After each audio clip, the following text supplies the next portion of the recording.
पेडगाव येथील प्रकरणाची 4 वेळा तक्रार देऊन न्याय न मिळाल्याने आमरण उपोषण.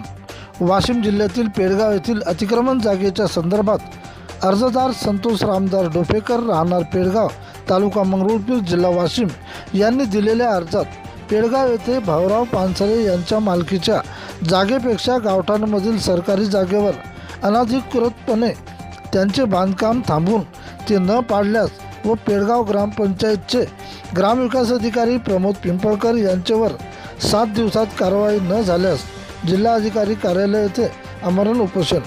मी यापूर्वीसुद्धा 4 वेळा तक्रार दाखल केली, परंतु कोणत्याही प्रकारची चौकशी नसल्याने माझ्यावर आमरण उपोषणाची पाळी आली आहे. तसेच विकास अधिकारी गेल्या 8 ते 10 महिन्यापासून गायब आहेत.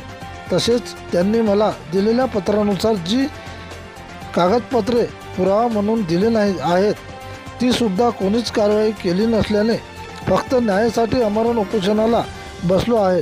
आज उपोषणाचा दुसरा दिवस असून मला त्वरित न्याय द्यावा ही अपेक्षा बाळगतो. प्रतिनिधी किशन काळे. पेडगावचे हो नासून काय यमुना रामदार डोफेकर अतिक्रमणाची जागा आहे. आम्हाला सुद्धा देऊनच राहिले. आम्हाला जरा सगळा रस्ता पाहिजे, पण ते लोक लय आमच्या संग भांडणं आणि हे येऊन नाही राहिला. काय ग्रामसेवक येत नाही. आम्ही 3-4 वेळा महापौर आलेलं आहे, पण ते काहीच गोष्ट लागूनच राहिली, काही येत नाही. मी संतोष डोफेकर पेडगावचा राहणार. आमच्या बाजूला अतिक्रमण काढण्यात आलेलं आहे आणि त्याच्यानंतर कंप्लीट केले आम्ही पिंपळ साहेबाकडे, तर काही त्यांना कारवाई करण्यात नाही आली. आम्ही कागदपत्र दिले तरी पण काही कारवाई करण्यात नाही आली.